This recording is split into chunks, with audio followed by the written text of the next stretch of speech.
আশা করি সবাই ভালো আছেন। আবারও আপনাদের সামনে উপস্থিত হলাম নতুন একটি টপিক নিয়ে আলোচনা করার জন্য। সো আজকে যে টপিকটি নিয়ে আলোচনা করব সেটি খুবই গুরুত্বপূর্ণ একটি টপিক এবং এই টপিকটি অথবা এই অধ্যায়টি অধিকাংশ স্টুডেন্টরাই স্কিপ করে। তবে বলে নিতে চাই, আজকে যে টপিকটি আলোচনা করব সেটি অনেকের কাছে কঠিন মনে হলেও মনোযোগ দিয়ে কয়েকটি অঙ্ক করলেই আপনি এই অধ্যায়টি সহজেই আত্মস্থ করতে পারবেন। তো আজ যে টপিকটি নিয়ে আলোচনা করব অথবা যে অধ্যায়টি নিয়ে আলোচনা করব সেটি হচ্ছে পার্টনারশিপ, অর্থাৎ হচ্ছে অংশীদারি।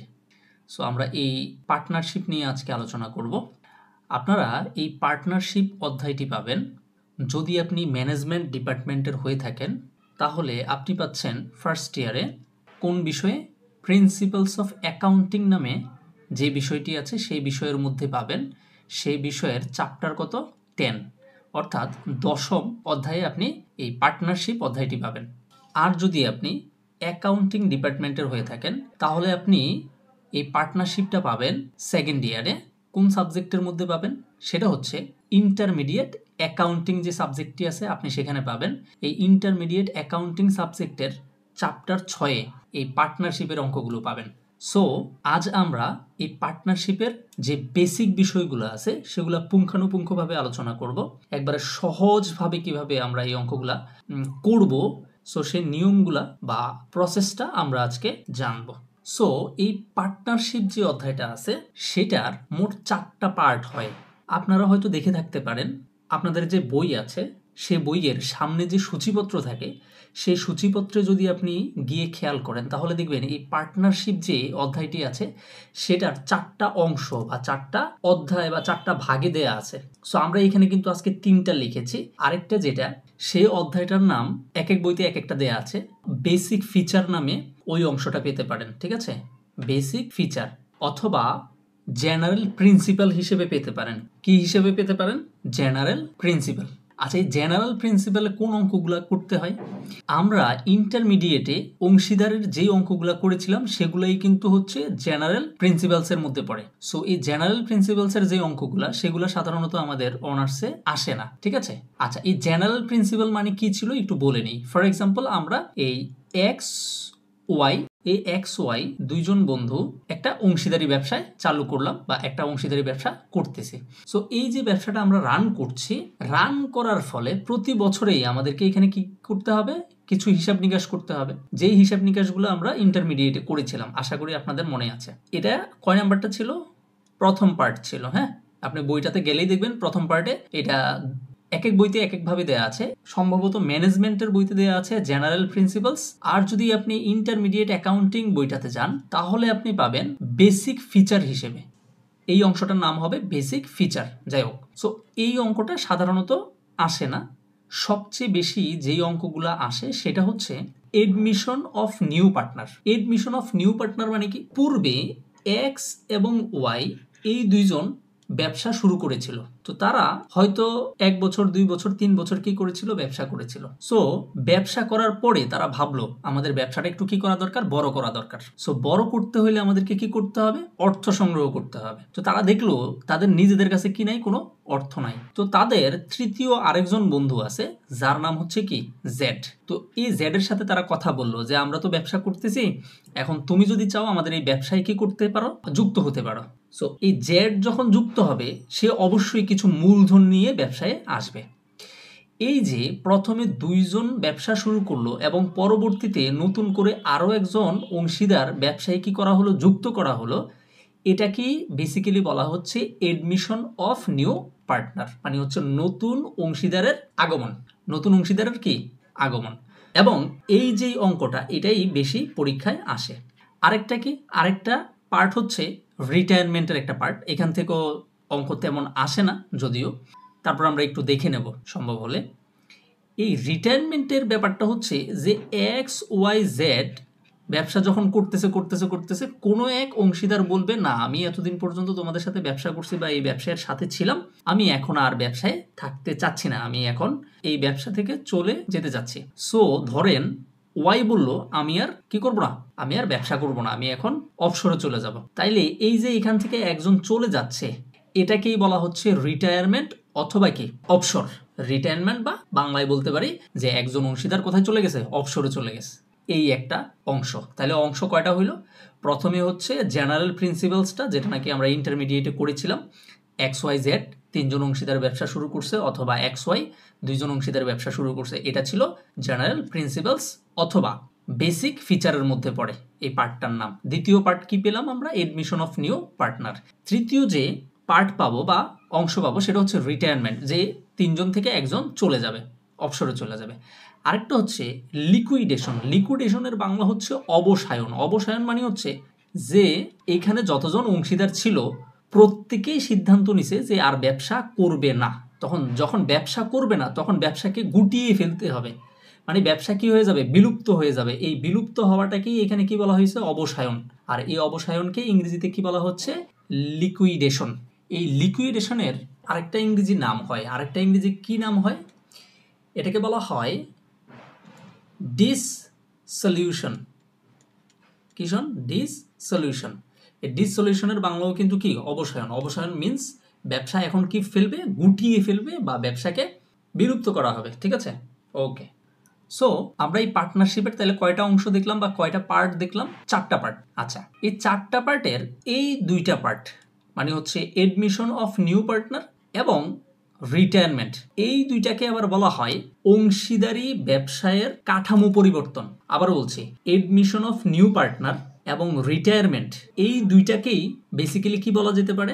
অংশীদারি ব্যবসায়ের কাঠামো পরিবর্তন। কেন কাঠামো পরিবর্তন? খেয়াল করে দেখেন, ব্যবসা শুরু করছে প্রথমে 2 জন, তারপর নতুন একজন আসছে।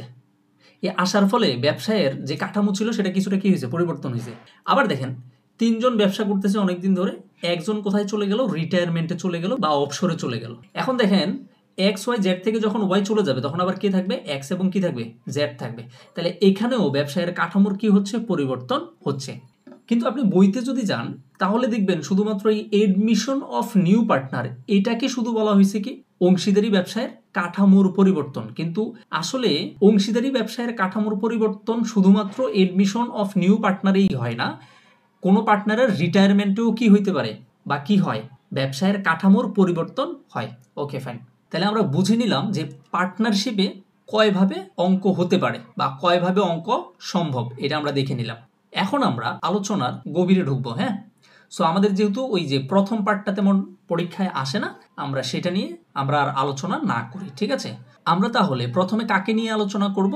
Admission of new partner. তার মানে হচ্ছে XY নামক 2 জন কি করতেছিল? ব্যবসা করতেছিল।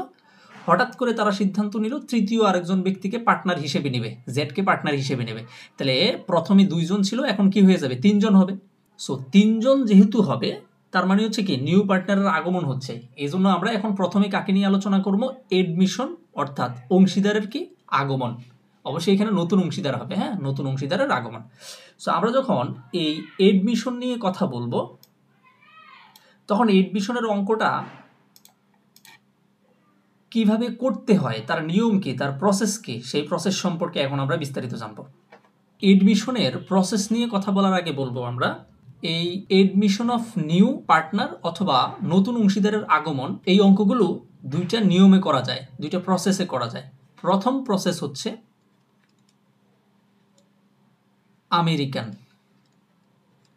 আমেরিকান পদ্ধতি। ঠিক আছে, দ্বিতীয়টা হচ্ছে ব্রিটিশ পদ্ধতি।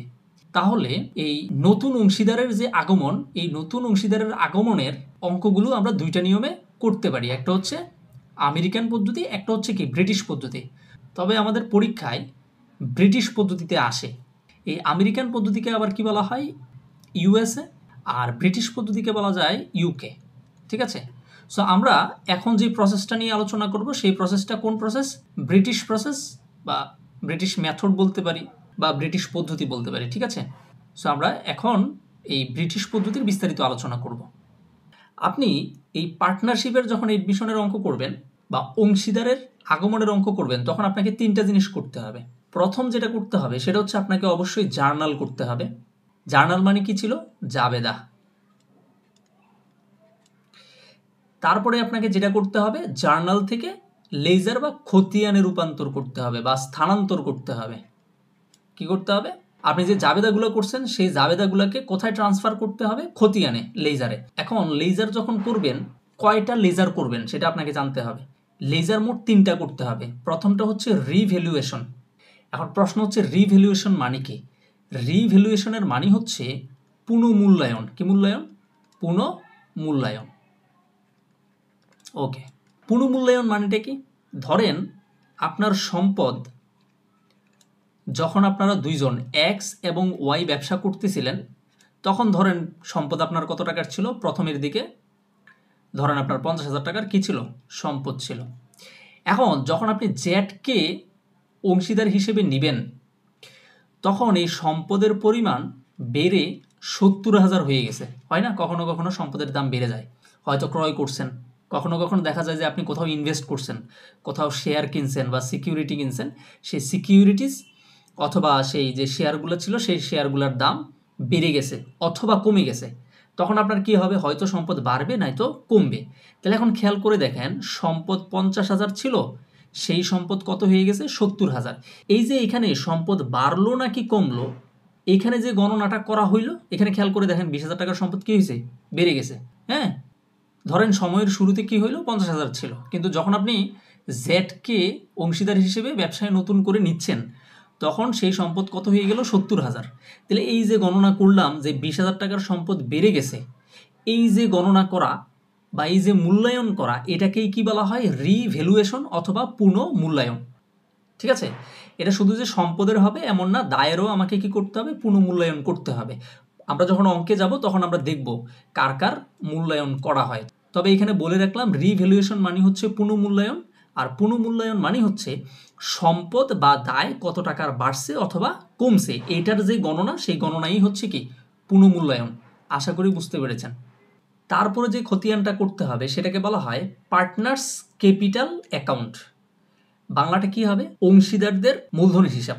কি হিসাব? অংশীদারদের মূলধনের হিসাব। ফাইন, অংশীদারদের মূলধন কত বাড়লো বা কমলো সেটা আমরা হিসাব করবো এটার মধ্যে। তারপরে যে লেজার অথবা খতিয়ান আপনাকে করতে হবে সেটা হচ্ছে ক্যাশ অ্যাকাউন্ট। তার মানে হচ্ছে নগদের একটা খতিয়ান বা লেজার আপনাকে করতে হবে। তাহলে বেসিক্যালি আমরা এখানে কিন্তু দুইটা কাজ করলাম, একটা হচ্ছে জার্নাল, একটা হচ্ছে কি? লেজার। তৃতীয় যেই করণীয় আছে আপনার, সেটা হচ্ছে ব্যালেন্স শিট তৈরি করতে হবে। আর ব্যালেন্স শিট অর্থ আমরা জানি, যেটাকে আমরা উদ্বৃত্তপত্র বলি, আর্থিক অবস্থার বিবরণী বলি। সো এই হচ্ছে বেসিক্যালি এডমিশনের 3টা কাজ, যেটা নাকি আপনার খাতায় করতে হবে। সেটা হচ্ছে জার্নাল, জার্নাল থেকে আপনি লেজার দিবেন, লেজার হচ্ছে 3টা। এরপরে আপনি এখান থেকে কি করতে হবে? ব্যালেন্স শিট তৈরি করতে হবে। এই হচ্ছে আপনার মোটামুটি এডমিশনের অঙ্ক করার জন্য যা যা করতে হবে। এখন এই উপরের এই 3টা করতে গিয়ে আপনাকে কিছু ওয়ার্কিংস করতে হবে। ওয়ার্কিংসের বাংলা হচ্ছে গণনা। ঠিক আছে? ওয়ার্কিংস মানে হচ্ছে কি? গণনা। কিছু গণনা বা ক্যালকুলেশন করতে হবে। কি কি ক্যালকুলেশন করতে হবে? প্রথমটা হচ্ছে ভ্যালুয়েশন অফ গুডউইল। গুডউইলের বাংলা আমরা জানি কি? সুনাম। আর মাথায় রাখতে হবে এই অঙ্কের ক্ষেত্রে সবচেয়ে গুরুত্বপূর্ণ, very very very very important হচ্ছে কি? গুডউইল। কারণ গুডউইলকে দেখেই আপনি বাকি গণনাগুলো করবেন। এটা যখন আমরা অঙ্কে যাব তখন আমরা দেখব। সো আমাদেরকে এখানে কি করতে হবে? Valuation of goodwill. তার মানে হচ্ছে সুনামের গণনা করতে হবে বা মূল্যায়ন করতে হবে। গেল। দেন আপনাকে করতে হবে ক্যালকুলেশন অফ স্যাক্রিফাইসিং রেশিও। এই স্যাক্রিফাইসিং রেশিওর বাংলা নাম হচ্ছে কি? ত্যাগ অনুপাত। কি অনুপাত? ত্যাগ অনুপাত। ত্যাগ অনুপাত। এখন এই ত্যাগ অনুপাতের মানে কি একটু বুঝিয়ে বলি। হ্যাঁ, ত্যাগ অনুপাত মানে কি এটা একটু বুঝিয়ে বলি।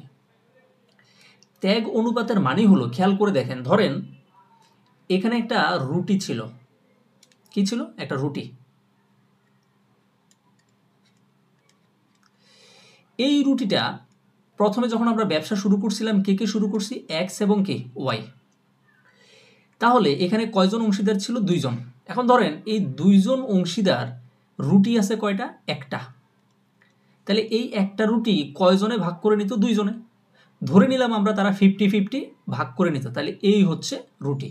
ফাইন, খেয়াল করে দেখেন। তাহলে এটা এই অংশটা পাইতো ধরেন এক্স, এই অংশটা পাইতো কে? ওয়াই। ধরে নিলাম লাভ যেটা হতো সেটা হচ্ছে আমাদের একটা রুটি। তাহলে এই একটা রুটি কে কে ভাগ করে নিত? এক্স অর্ধেক নিত, ওয়াই অর্ধেক নিত। আচ্ছা, এখন যখন আপনার এই প্রতিষ্ঠানে জেড নামক আরেকজন অংশীদার আসবে, তখন খেয়াল করে দেখেন তো রুটি কয়টা? রুটি কিন্তু একটাই। তার মানে হচ্ছে ব্যবসায় যে লাভ হবে সেই লাভটাকেই আমরা কি ধরলাম, এখানে রুটি হিসেবে কল্পনা করলাম। তো সে লাভটাই হচ্ছে কি রুটি। তাহলে এই রুটি আগে ভাগ করে নিত কয়জন? 2 জন। কিন্তু এখন ভাগ করে নিবে কয়জন বলেন তো? এখন কিন্তু ভাগ করে নিবে ধরেন কয়জন? 3 জন। এখন আপনার ভাগ করে নেবে 3 জন। এবার খেয়াল করে দেখেন, এটা ধরেন নিল, এই অংশটা নিল ধরেন এক্স, এই অংশটা ধরেন নিল ওয়াই, আর এই অংশটা ধরেন নিল কে? জেড। এখন খেয়াল করে দেখেন তো রুটি যখন একটা ছিল, এক্স ওয়াই কি করে নিত? ভাগাভাগি করে নিত।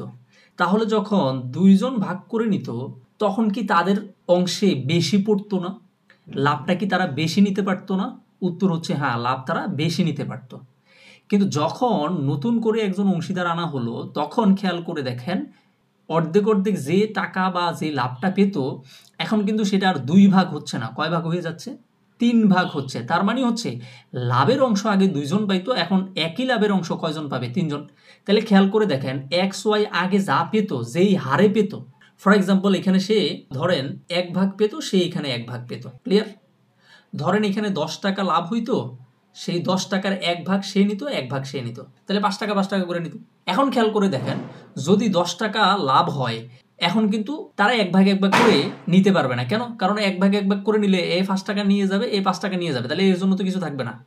এর মানে হচ্ছে এই 10 টাকা থেকেই এই এক্স এবং ওয়াই ব্যক্তি কিছু কিছু অংশ ছেড়ে দেবে। কার জন্য? জেড এর জন্য। এই যে এক্স এবং ওয়াই, আমি একটু কালারটা চেঞ্জ করে নিই, হ্যাঁ। তাহলে এই এক্স এবং ওয়াই ব্যক্তি জেড ব্যক্তির জন্য যেই অংশটুকু ছেড়ে দিচ্ছে, সেটাকেই কি বলা হবে? ত্যাগ বলা হবে। আর এই ত্যাগের যে অনুপাত, সেই অনুপাতটাকেই কি বলা হবে?